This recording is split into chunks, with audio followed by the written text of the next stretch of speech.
Ngunit sa huli, palagi babalik pa rin sa yakap mo.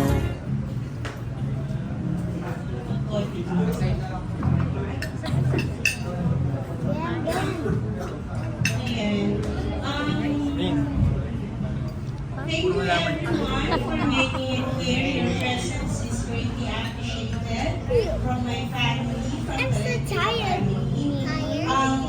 So to cut it short, to Raymond Lin, welcome to our family, and to family Aguilar, Mom and Sir. Thank you for the warm welcome.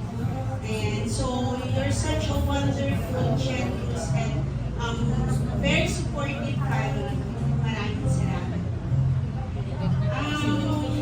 Raynalyn, hindi naman ako iyak. We are truly glad to have you in our family. With God's grace, I've been telling you this, that you are an answered prayer. And more than that, you made my dream come true for that year. I am confident that you just married the right person. You are blessed to have him, and I wish that you would love him more than I did.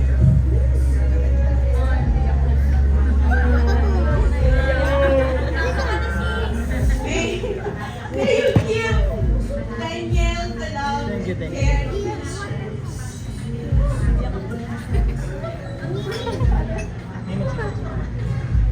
Daniel, who would have thought you would grow into an amazing, fine man that any auntie can be proud of?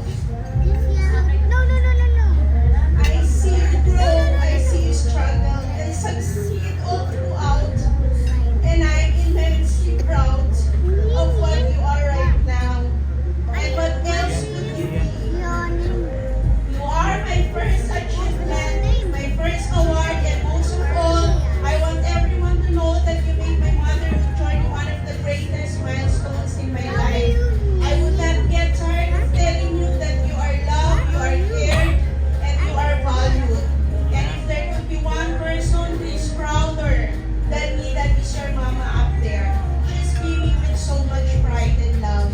Again, congratulations to both of you. May your marriage brings you genuine peace, love, and a flowing comfort. I love you both.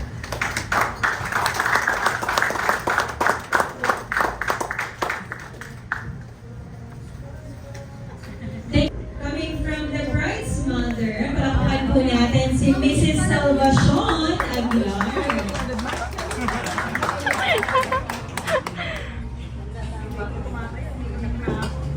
Hindi pa nag-message si Mami na iiyak na siya. Sige, i-ready po natin yung pressure para po sa inyo.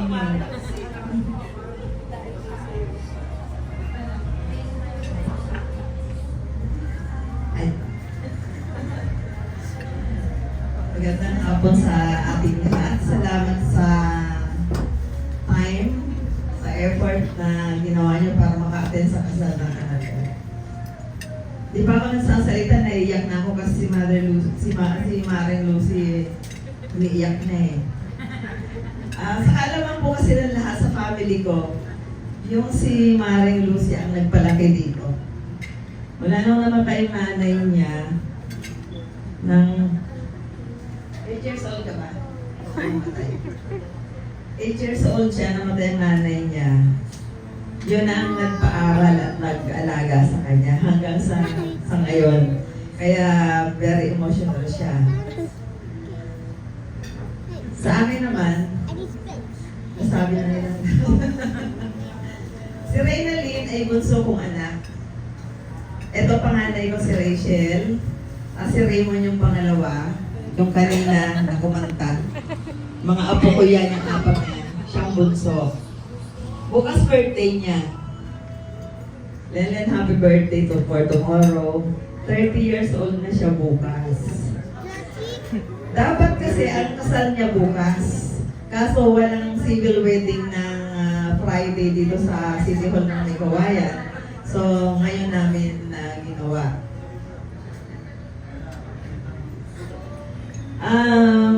Natutuwa ako dahil natutuwa at nalulungkot. Dahil nalulungkot ako pag si Daniel nalulungkot eh. Dahil wala siyang magulang.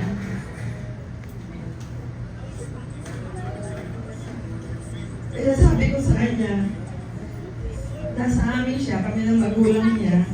Maging ano lang siya, maging free, mga kapatid na maliliit, okay naman. Manugang ko, nandiyan si Eric, supportive naman, nandiyan si Diana, mga pamangkin at malapit na sa kanya. So, natutuwa ako dahil napunta siya sa amin, dadagdagan na naman ang anak ko. Dati 3 lang, ngayon 6 na. 6 na sila. Ito mga kapatid ko, lagi nandito yan. Pagka ako may okasyon, kapatid ko, pamangkin ko, ayan, ang kapatid ko panganay, ang pamangkin ko. So sa ngayon kasi yung naging kasal nila, talagang konti lang yung in-invite namin. Kasi nga, ganun din yun eh, marami po konti. At least, pag konti, ayan ang mamanage ng gusto. At saka, napag-desisyon na namin na sa malalapit lang. Yun yung City Hall, City Hall reception. Kaya, konti lang talaga. Yung mga malalapit lang na pamilya at kaibigan ni Daniel. Ngayon,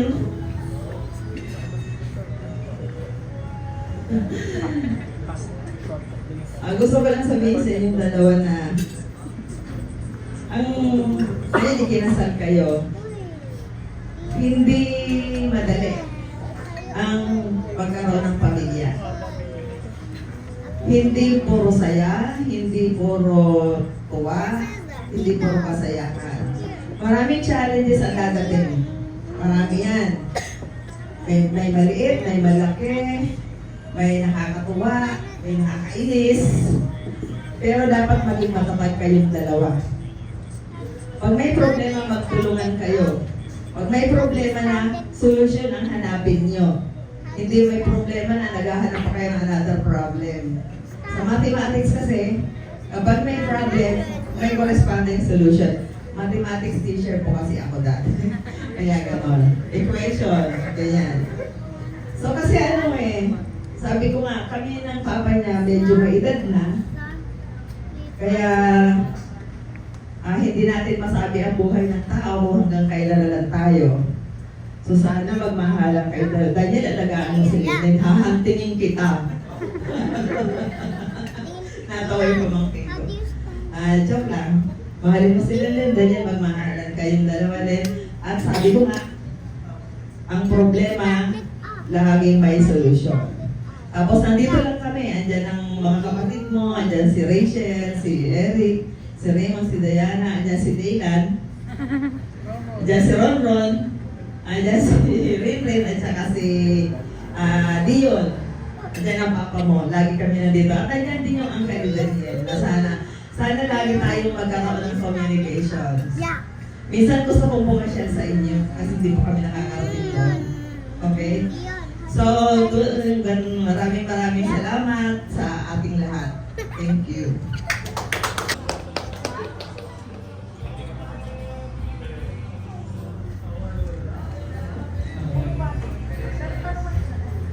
Pwede niya. Maraming salamat.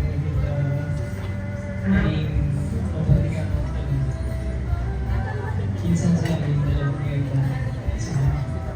Bata pa ako dahil gusto ko ka. Walang nagagawa ko sa'yo. Walang magulang. Ito yung nanong sa'yo. Tinagay ko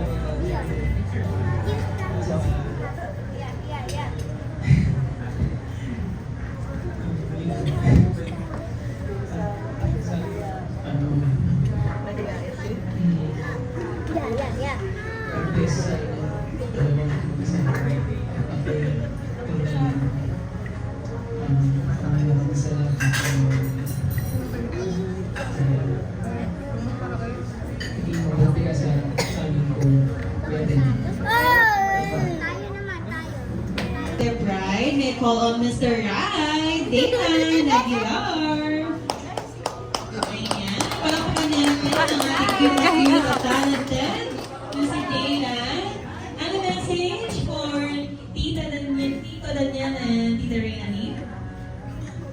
Congratulations and best wishes, Ninong Glenn and Ninong Daniel. Wishing you a lifetime of love,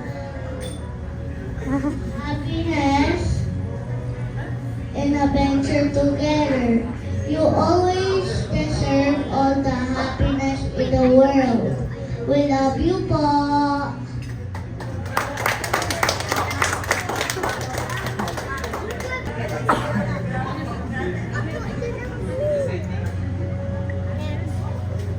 So, yakin din ako. Ayun. So, ito yung first time na mag-message ako para sa wedding ng bunso namin kapatid.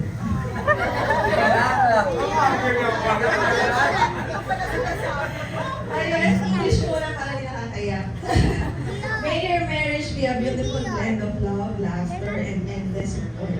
Cherish each moment, build beautiful memories, and grow stronger together through all that life brings.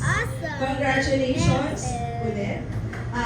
Sige, gawin natin spontaneous kasi alam mo naman ang kabisihan ng ate mo behind the scenes. Congratulations, Daniel. May pamilya ka sa amin.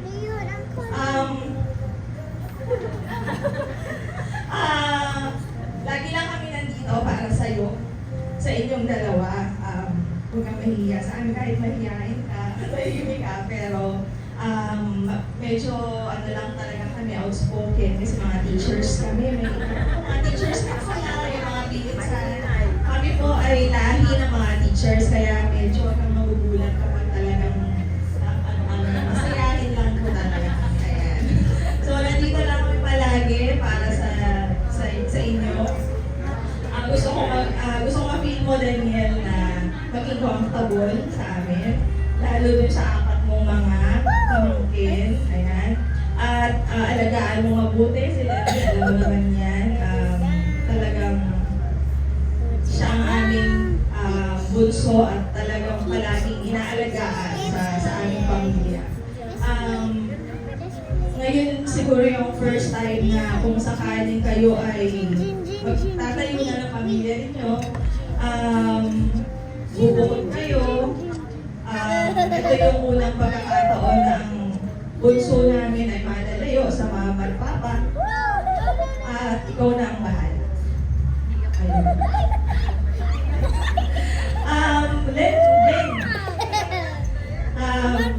Alagaan mo din si Daniel. Alam ko naman kung gano'ng kang maasikaso kasi napaka-maasikaso mo rin sa amin.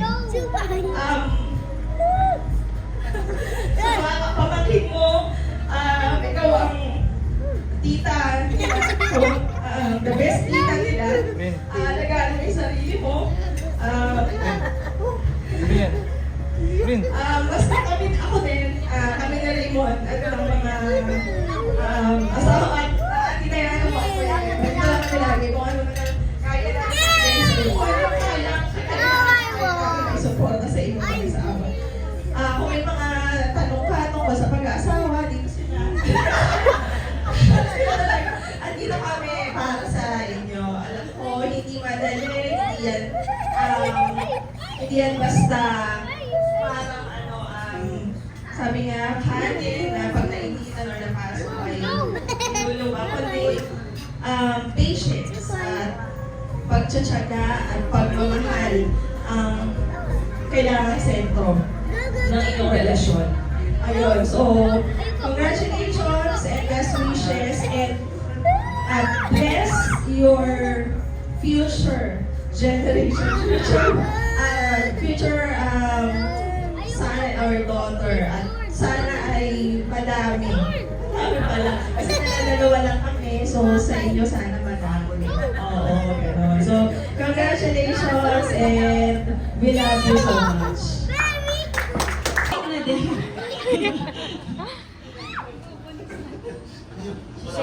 Parang kanina ba siya umiyak? Hello? Ayun. So, wala akong chat GPT ngayon. So, yun nga, masasabi ko, congratulations, Daniel and Rainelin. So, message ko lang siguro kay Rainelin.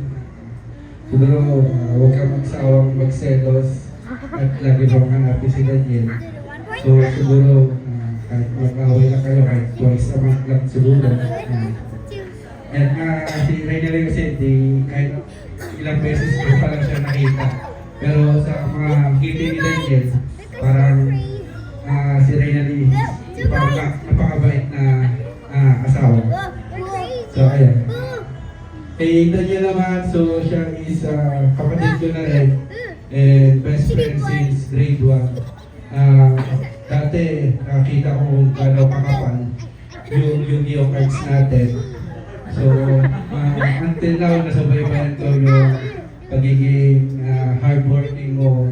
So, kung ano meron ka dati, gusto ko rin para lagi tayong magkasama. So, sana mali mo rin si Rainelin. Huwag kang magbabae para hindi ako mahirapan magpaalam sa misis ko pag lalabas tayo. Ayan, so congratulations and salamat din sa mga memories na naging magkatoka tayo ng grupo natin. So, hindi ka naman magbabago, wala naman magbabago, madagdagan ka ng responsibilidad. Yung oras mo, dapat alam mo yung priority mo. So, yun lang.